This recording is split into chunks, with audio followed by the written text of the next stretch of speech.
Have you ever blinked and realized half a year passed?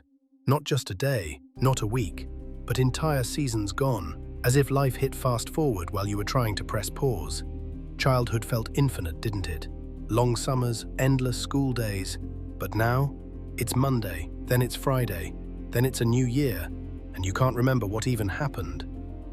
This feeling isn't just nostalgia, it's something deeper. Something philosophers, psychologists, and even physicists have tried to explain for centuries. It touches not just the science of time, but the soul of it.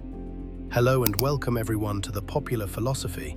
I am Alessandro, and in this lesson, we'll explore why time feels like it speeds up as we age, not just through clocks and calendars, but through consciousness, memory, emotion, and meaning. We'll journey through the mind of philosopher Henri Bergson, the science of subjective time, and find out how to slow time, not by freezing it, but by feeling it again. Let's begin.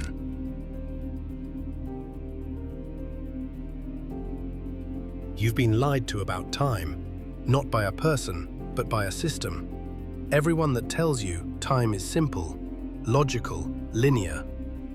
But what if it's not?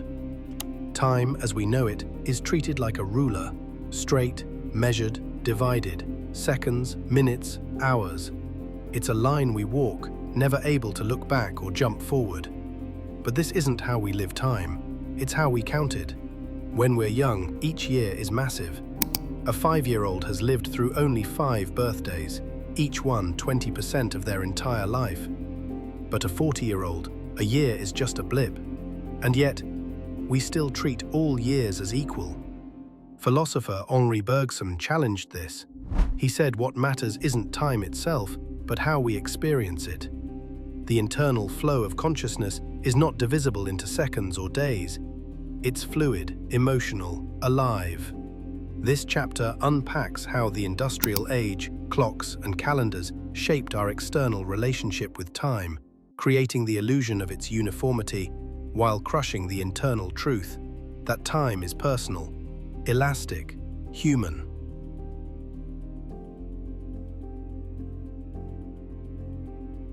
Your memories are lying to you, and they're speeding up your life while doing it. Think about last week. How much do you remember? Probably a blur. Now think about a random moment from your childhood, a smell, a song, a birthday cake. Crystal clear, right? This is where the trick lies.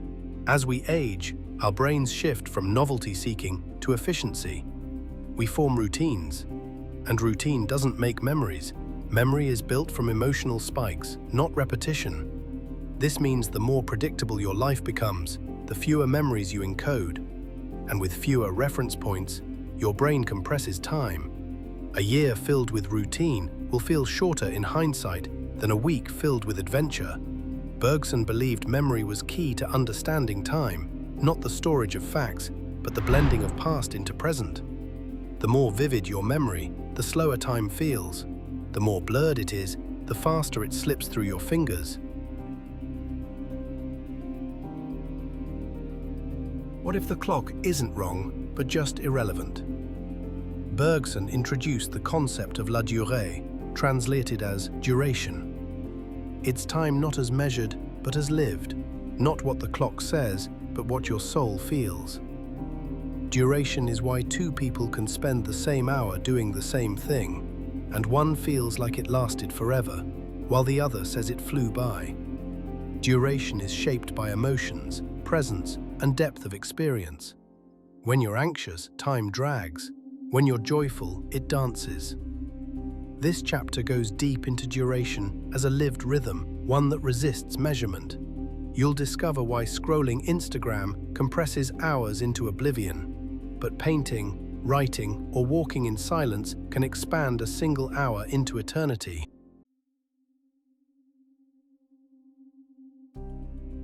The first time you rode a bike felt eternal. The 100th, over in minutes. Why?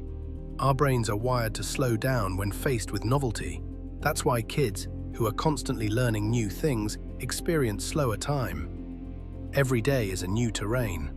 Adults, however, begin to automate. Familiar roads, same coffee, same desk.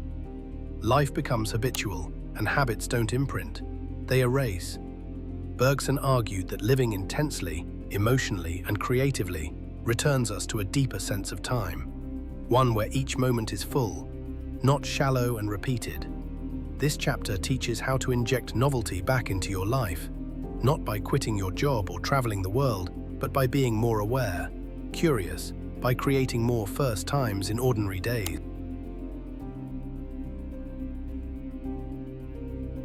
You wake up, you check your phone, you scroll. Suddenly it's noon and you feel empty. You're not tired from doing too much, you're tired of never being present. The modern world robs us of duration through distraction, constant alerts, dopamine loops, and overscheduling. The result? Life feels like a blur. Days fly, weeks vanish, and your soul forgets how to rest. Bergson warned that our obsession with productivity crushes true experience, and when experience is shallow, time is lost. This chapter explores how presence and slowness can reclaim your sense of time, how meditating, walking without a phone, or even simply breathing deeply can re-expand the moments that feel like they're shrinking away.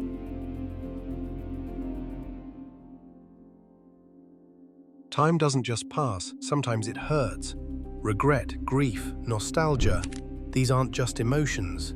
They distort our relationship with time. Regret makes time feel wasted. Grief halts it. Nostalgia stretches it backward. We often race through life chasing something, only to look back and wish we had slowed down. Regret is the emotional signal that time wasn't lived properly.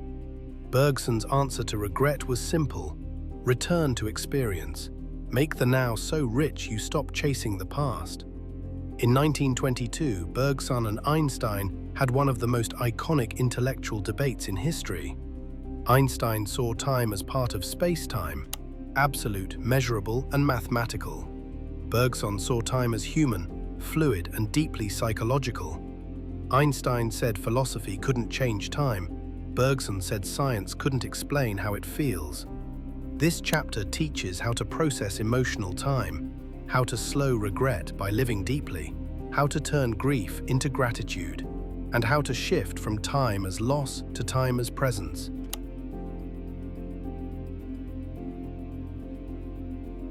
You don't need more time, you need deeper time. Slowing time doesn't require a sabbatical, a mountain retreat, or deleting your calendar. It starts in the mind. Here are practical, Bergson-inspired ways to reclaim time. Introduce novelty weekly. Try something new. Reconnect with your senses. Eat slowly. Walk mindfully. Reflect deeply. Write, journal, remember. Remove clock dependence. Experience time. Don't just track it. Prioritize moments of awe, beauty, and stillness. Try these, and you will feel that time stops rushing. It begins to breathe with you. And in that breath, life becomes whole again. If you've made it here, thank you. It means you're someone who's felt time slipping. Someone searching not just for answers, but for depth. Remember, you are not racing the clock. You are the clock. Your heart is the rhythm. Your breath is the second hand. And your awareness, that's eternity. If this video helped you pause, even for a moment, please subscribe to The Popular Philosophy.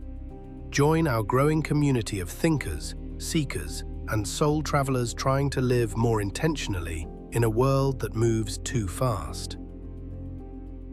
Your time is your life. Don't let it pass unlived.